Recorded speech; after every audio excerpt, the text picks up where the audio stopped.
Welcome to Coffee and Crochet. We are live here on the WeCrochet Facebook page.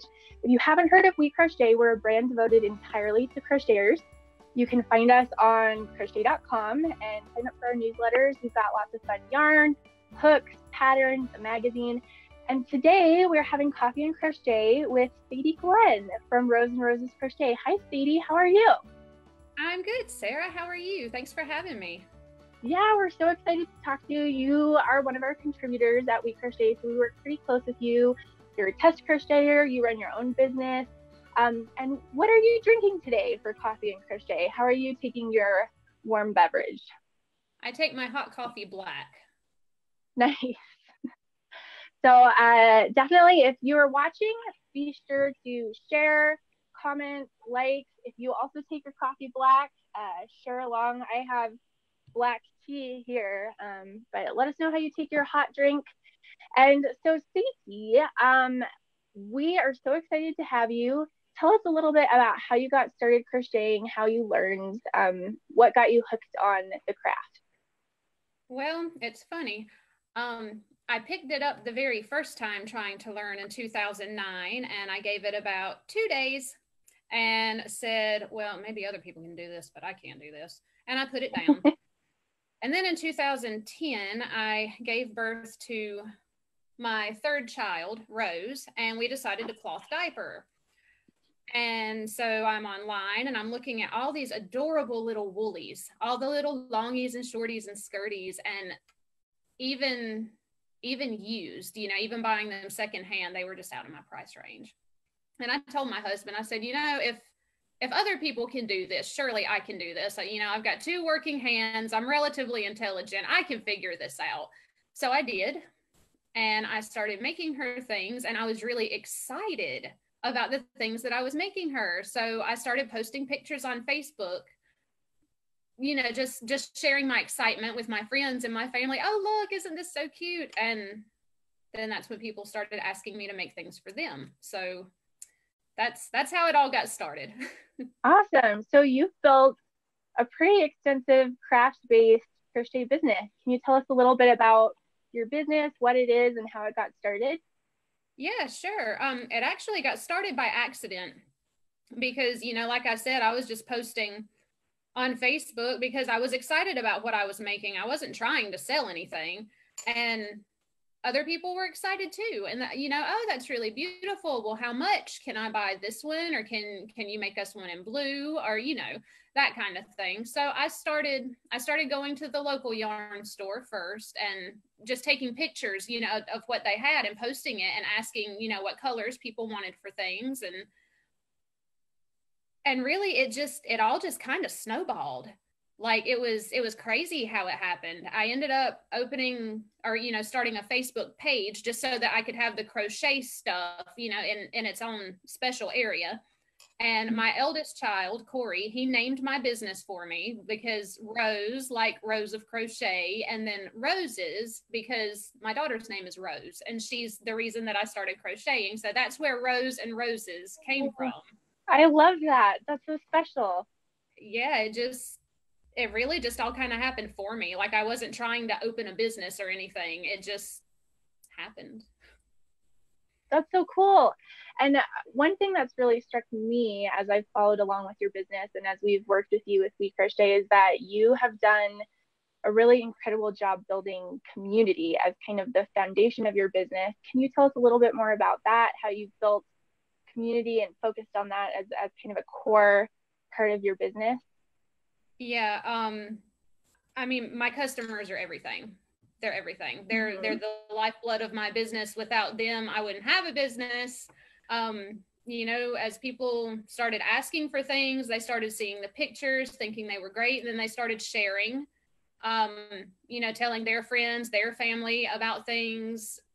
And, all of these people just started coming to me, people that I had never met before. Oh, well, I heard from a friend of a friend of a friend. And I just, and I never paid for advertising, like ever. It was all word of mouth. It was just all like satisfied people wanting me to crochet them things. So my customers are everything. I know most of them personally, even though I'll never meet them in real life. I have customers all over the world. And, you know, I know their husbands' names, their wives' names, their kids' names. I know what grade their kids are in. I know what their mom is doing. I know where they work. Like, you know, it's important to me to build these relationships. And a lot of my customers are actually here with us today. They were so excited for me that I was going to get to come and do this. And I have all this support, and it just, it's everything. The love and the support of my customers is literally everything to me. So they come first. They come, you know, before anything else business related. I do for them first. Mm-hmm. That's pretty cool. I know for us at WeCrochet and for you with your business, it is really impressive how we can email with people so often. I've emailed with you so many times back and forth.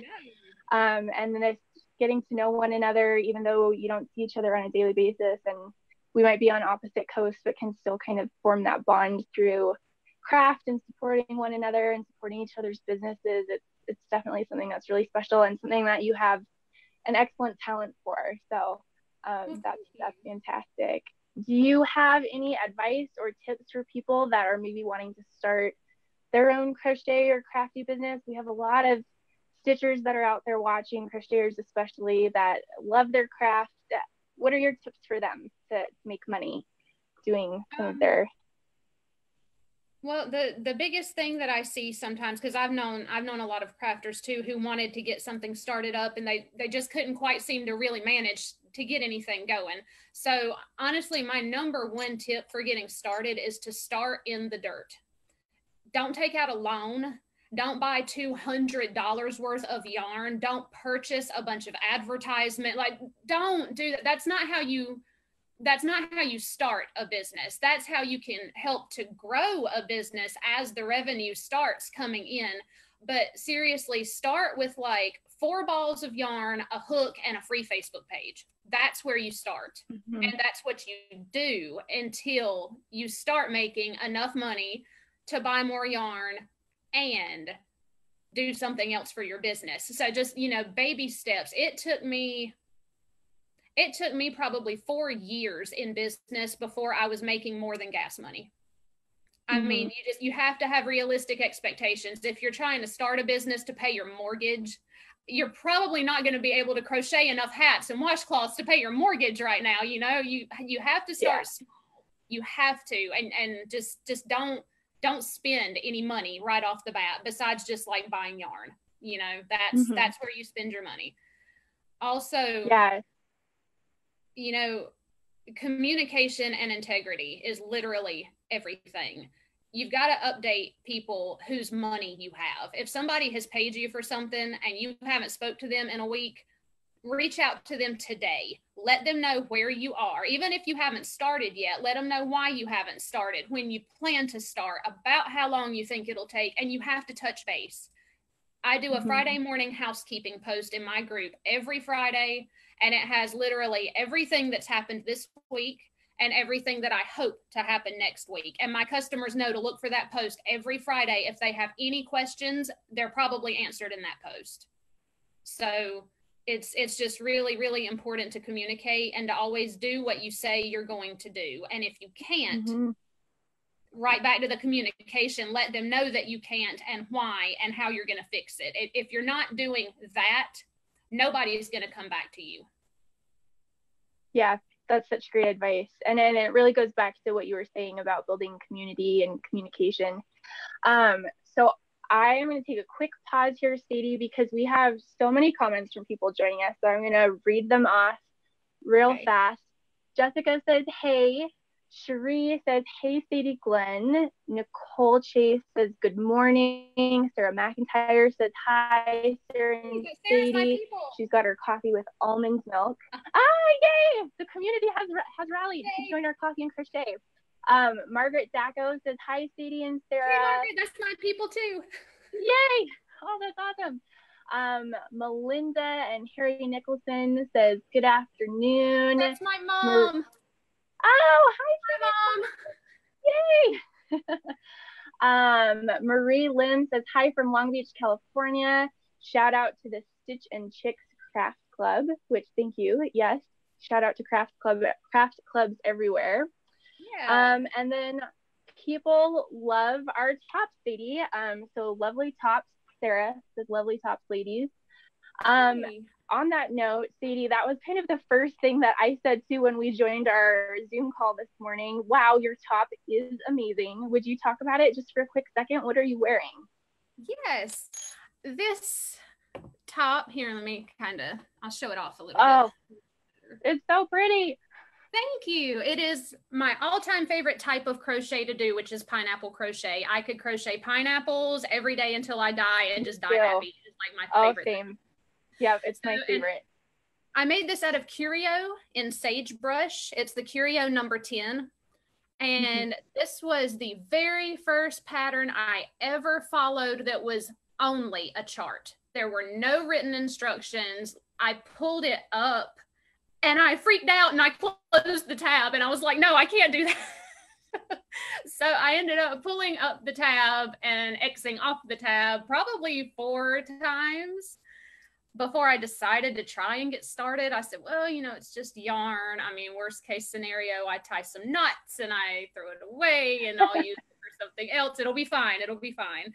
And then just one stitch at a time, I ended up with a top. And so now I'm so excited about charts. Like I can totally crochet from charts. Yay. Yay. Oh, that's awesome. And such good advice to just try it and give it a go. And I think all of us have probably experienced that project that we've looked at and had to put down for a certain amount of time. And then one day you just come back to it and it makes sense. So that's great advice. I love that top. I love Curio. I'm adding it to my list of things to make. It's so beautiful. More comments are coming in. So let's see. Where did we leave off? Jessica says, and we love your work, Sadie. You are so important to us. Thank you, Jessica. Yeah. Margaret Dacko says, Sadie brought me cupcakes with my first order. That's so cool. Yeah, I did. I remember that. Oh, how sweet. Crochet and cupcakes. That'll have to be our next segment after crochet and coffee. Crochet and cupcake. That's the best. Yes. Dana Kelly says, loves Rose and Roses. Melinda says, I love the top behind you. Well, we'll get to that. That's coming. Yes. So stay tuned. We're going to talk about all of Sadie's projects. She's got a stack. So we'll talk more about that in a second. Sarah McIntyre says, Bridget is watching with me and she says hello. Oh, hey, Bridget. I love her. Brock Glenn says Sadie has some great advice about business and crafting, and I totally agree. Melinda also. That's my husband. Hey, hi, Brock. I didn't even think he could watch today because he's at work. Yay, thank you for coming, baby. Oh, yay. I'm so glad he's watching. Melinda also says great business advice. And Dana Kelly says Sadie is my favorite CAL host. So CAL stands for crochet along. If you haven't done a crochet along. What type of CALs have you done, Sadie? It sounds like that's been a ton of fun. Yeah, we've done a lot this year. We've been trying to do a new one each month, but then for June, we're just going to do like a whip CAL for people to catch up because everybody wants to join all of them. And then we don't always have enough time to get everything done. But yeah. We've been doing my patterns specifically. We've done the best pot holder you'll ever own.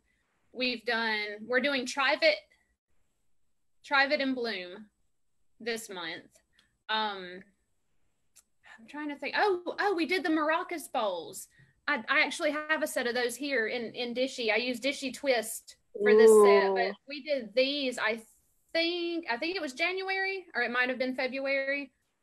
And yeah, I mean, we're having a great time in the Ravelry group doing our CALs.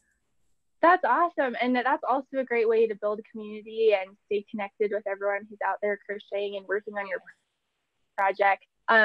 So if you're just joining us here on the Facebook Live, be sure to like and share and comment. We're joined here. I'm Sara with WeCrochet. We're joined by Sadie Glenn from Rose and Roses.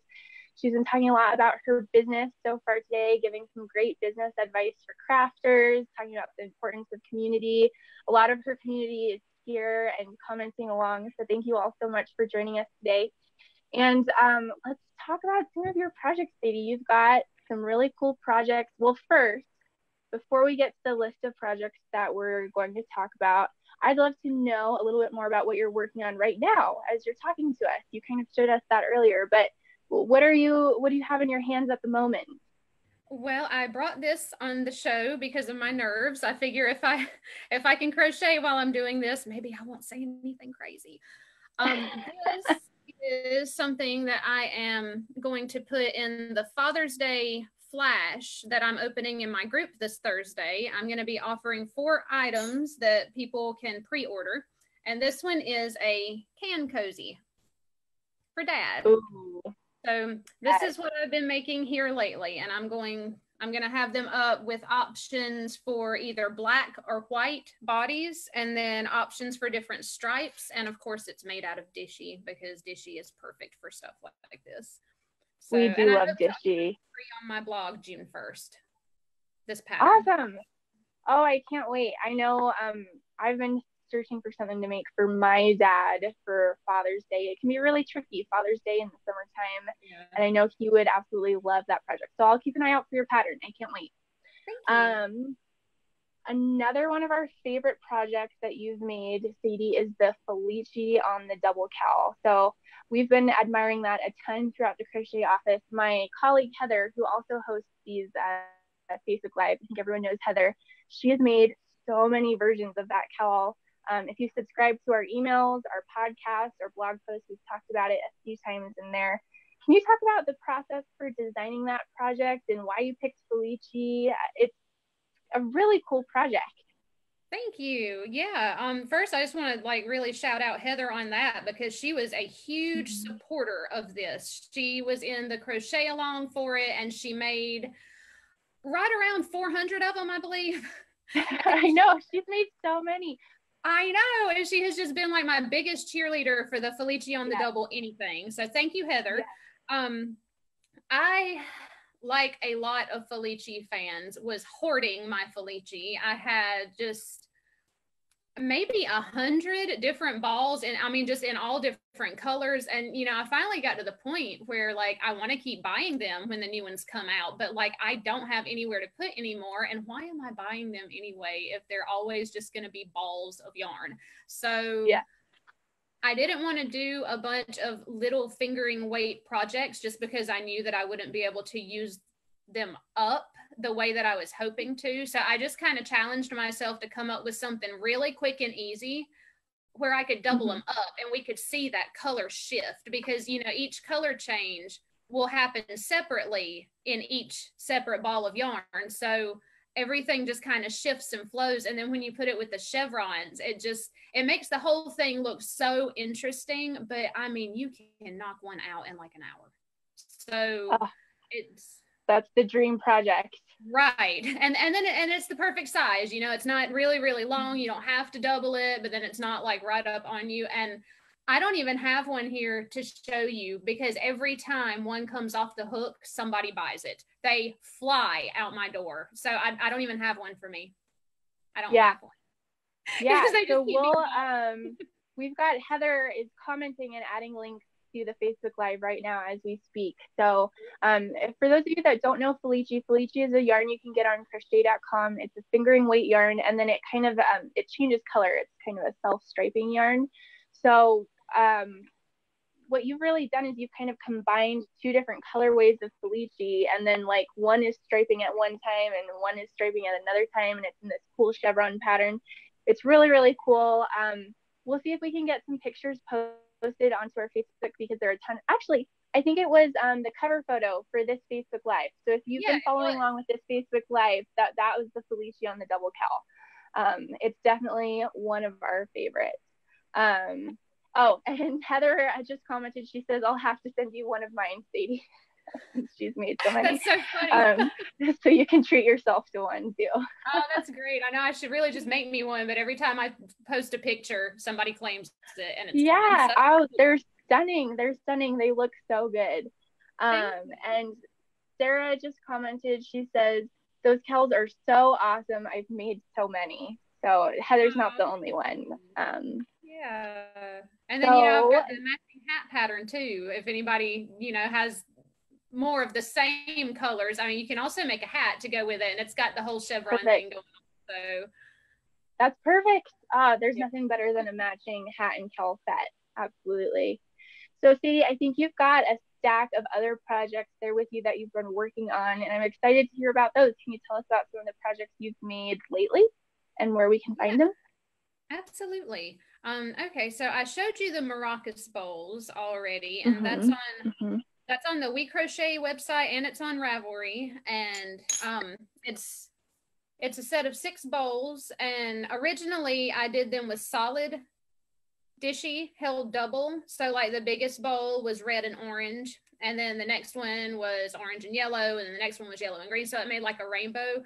But then dishy twist came out. So I had to make a new set, and there's no yellow in dishy twist because I think there wouldn't be enough contrast to really be able to see it very well. But the stepping up from the orange and green, I mean, it worked. It totally worked. Great. So yeah, I love how they all nest inside one another. So you have just a size for everything you could possibly need. That's perfect. Yeah, I mean, and I use them in the kitchen all the time. I had to empty these to bring them here. So and I have stuff all over my kitchen counters. What do you keep in them typically in your kitchen? Oh, let's see. One of them, I'm a huge gum chewer. I have to have gum like everywhere. I've got all different kinds of gum. So one of them holds all my packs of gum. And you can use one to hold like nuts. Like if you get like whole, like walnuts, pecans, stuff like that for baking. Clementines fit really well in the 2 larger sizes. Brilliant. Just anything like that. Tea bags, the little servings. Yeah, I mean anything. And then you just have like this rainbow in your kitchen. So it's nice. I've used bowls like that too to keep projects in sometimes. If I don't have to make them too mobile, I can kind of stack them in my craft room and keep like a sweater in the larger bowl and a dishcloth in the smaller bowl. And totally. And you definitely use them for notions like the smallest one right here. I mean, you could just absolutely fill this with like stitch markers. Totally. That's such a good idea. Or even like set like a can or something down in it and have like your hooks. Yes, perfect. Perfect. And really just any excuse to make a rainbow. I'm such a huge fan of rainbows. I want rainbows everywhere. So totally. And then another one that I wanted to talk about just because of the yarn. This is not even about the pattern. This is about the yarn. I rewrote my Layla's mitts and Layla's hat patterns.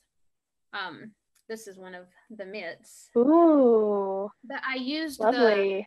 the Muse, not the fingering weight, the Iran weight Muse. It's a single. This stuff is just fantastic. It is so squishy. It's so squishy and soft. I mean, I feel like I could just about condense this down into like just a tiny ball, if I squeezed it. This is the squishiest stuff. And I love it. And I love this colorway. This is the Whimsy colorway, which is probably my favorite because it's so unexpected. It's not a bunch of blues or a bunch of pinks or a bunch of purples. It's like literally all kinds of colors. And it doesn't pull. Like there was just no pulling. I didn't have to do anything special to keep it from pulling. Like it just doesn't do that. So, and then. Yeah, that's such a cute pattern. And a matching hat. Yeah. Yay. I would put it on, but then my hair is going to go crazy because it's raining here today. So. Yeah, it's getting a little warm for hats, but it's still a favorite project of mine. And that's such a good way to use that yarn. It looks fantastic. It is. That yarn is definitely my favorite. I think I bought 2 skeins of yarn to make the hat and the mitts, and I had yarn left over. So, I mean, it's an inexpensive project. So that's awesome. And then, and those are on Ravelry, by the way. They may be on the WeCrochet site by now. I'm not sure if they're on the independent designers yet, but I know they were submitted. So, I'll make a note. We'll try and get them up. Okay. Yeah. And then I wanted to show this one too, mostly because of the yarn and because it's free. This one is free on my blog. It's called Sunday, and it's a scarf pattern, and it's worked on the bias. So, oh, like you that's know, that kind of, yeah, thank you. I appreciate that. It's got a self-scalloping edge and everything. So it looks like you're having to do so much more with this than what you're actually doing. You know, it's, yeah. there's nothing to this. I think I did this whole entire scarf in about an hour. It's 60 inches, and it took less than one skein of the upcycle alpaca silk. Oh, okay. I have some of that here in my stash. I'm gonna have to try that one. Oh my gosh. I get so many projects I want to make every time we talk for coffee and crochet. I need to get to crocheting. And it's just, this is so soft. This alpaca silk is just, oh my goodness. This is one of my all-time favorite yarns that I think I've ever used in my life. Yes. And I think that yarn is also, it's a limited edition. So once it's gone, it's gone. So be sure to check it out on our site and grab some while you still can. It's made from the remnants. So our mill takes orders from lots of different yarn companies, and then they have a lot left over. And so they've used that leftover to make that yarn. So it's a special one for us, but also we won't have anything just exactly like that again. So it's awesome. Check it out. I know. Seriously, it's one of my favorites. If you have not tried this yet, buy one skein, because I promise you'll go back and buy more skeins. And then they're going to sell out and you're going to be sad that you didn't try it. So you really need to try that yarn. It's just amazing. And that scarf is the perfect way to use it. It sounds like it goes quickly, and it has such a lovely drape to it. So I've been looking for something to make that will use one skein, and that one I will definitely have to try. Yeah, it's just perfect. One skein, 1 hour, you're set. So yeah. What other projects do you have there? Well, I have my pineapple-y market bag that I made out of Dishy, and you know, again, it's pineapples, because I could just make pineapples all day long. This is a larger market bag. So if you are not going to the market for 3 or 4 apples, but you're actually going to the market to shop, this is your bag right here. It stretches and it holds way more than you think it's going to every single time. And it's just great.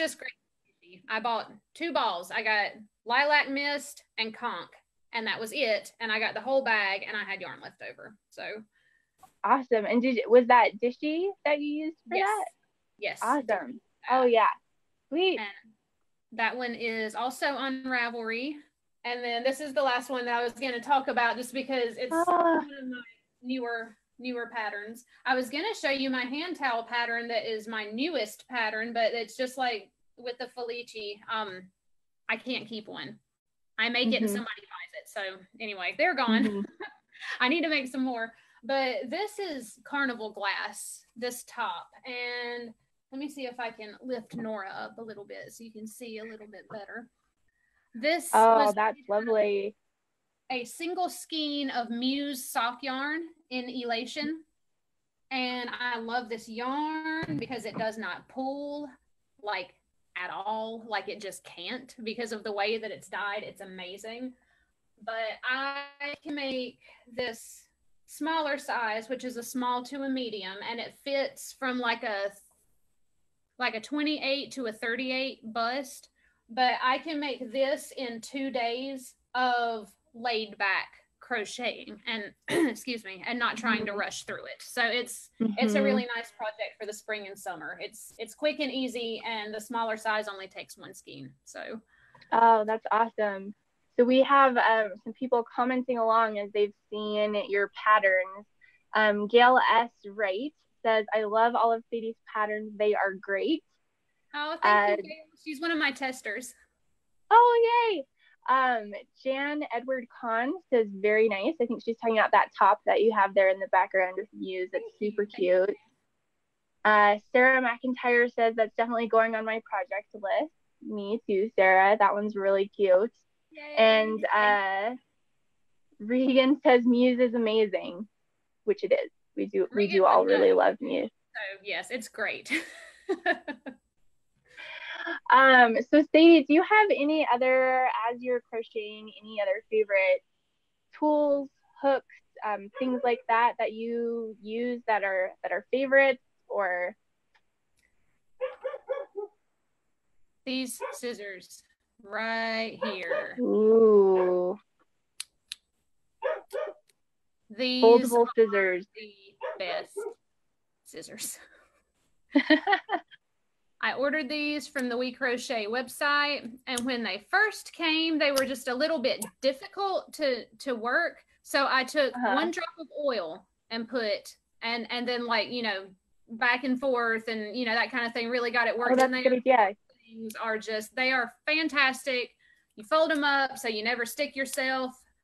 They're tiny. They fit in any pocket of any little bag. They're perfect. So this is my favorite set of scissors, and I probably need a backup in case I lose these. So I'm ordering some more of those. Yeah. I have a whole series of little scissors that I use, but I definitely have my favorites. And those foldable ones are so handy. They're just easy to keep in a project bag and take along with you, or put in like a little to-go Notion pouch or something like that. They are, but I will also say they're really easy to lose in a project bag because you'll be digging around for them and you won't see them because they're so small. So put them in a pocket. If you just throw them down in there, you'll think that you've lost them, but you haven't. You just didn't see them. Right, right. So you've got some projects that you're working on now that are soon to be released. We talked about the Father's Day projects. Are there any other projects you have in progress and look forward to seeing? Yes, I am working with my testers right now, and we're almost done on a summer weight shawlette that is made using one skein of shadow lace yarn, which I love. And I'm thinking that I'm going to make one out of the alpaca lace too, you know, just for some variation. That one I'm hoping will come out and hit Ravelry about mid-June. That's my hope for that one.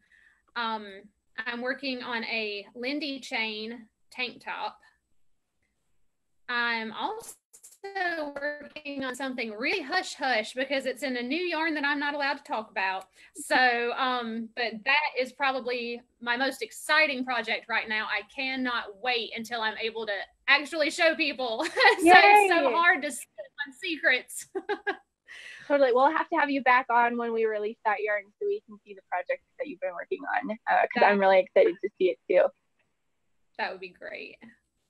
So Sadie, we're kind of reaching the end of our time. Do you have any final advice for crafters, crochet entrepreneurs out there to wrap up? Yeah. If anybody can do it, you can. That's anybody watching this right now. There is no reason, if your hands work and if you can think, there's no reason why you can't figure something out. And it might take time, and you might need a little bit of help, and you might even mess it up a couple of times, and that's okay because that's part of the learning process. If you want to do it, pick it up and get started, because that's how it happens. If you just wish that you can do it, then you're probably just going to wish for your whole life and you're never going to be able to do it. So if you want to start that business, start it today. Start small. If you want to learn how to crochet because you don't know how to yet, pick up a hook and some yarn and a video or a book and just get started trying.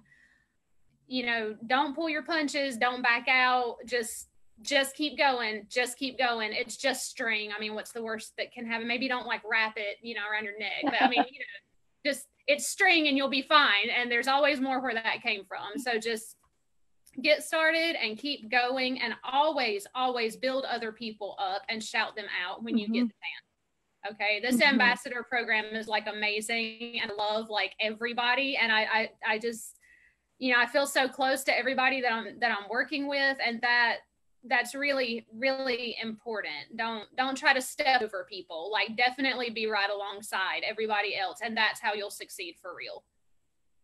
That's such great advice. Just getting started and supporting one another through the process. Sherry L. Dutton, I hope I said your name right, Sherry. She says she loves that advice, and so do I, Sadie. Thank you so much. Thank you. So as we're wrapping up, Sadie, can you tell us all the places that people can find you so they can follow along with patterns you're releasing, follow along with what you're up to? Where can people find you? Absolutely. I am Rose and Roses pretty much everywhere on the internet. So Instagram, Twitter, Ravelry. I have a Ravelry group, a Ravelry shop. I've got my own website. It's just roseandroses.com. So it's really easy. I will say that the one main place where absolutely everything is updated in real time, I am talking to everybody on a personal level, all of the pictures, all of the projects, all of the patterns, that is in my Facebook group, not the business page, the group.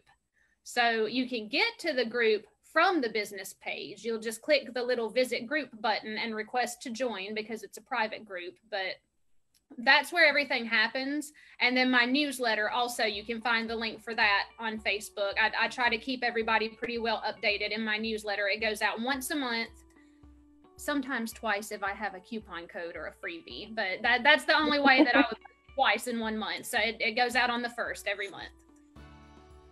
Fantastic. Well, here at WeCrochet, we're so lucky to work with people like you, Sadie. Thank you so much for joining us today. And if you're new to WeCrochet, you can find us at crochet.com. You can sign up for our newsletters. We're also on Facebook. We're on Ravelry. We actually have a Ravelry group that you can join and follow along with our Facebook Live. We also have a podcast. So you might hear Sadie on some upcoming episodes of the podcast. We got to interview her a little bit earlier before this. So keep following along with us. We're really excited about crochet, and we'll keep crocheting, and we hope you will too. Thank you, Sadie, and thank you everyone for joining us. All right, thank you. Have a good day. Bye. Bye.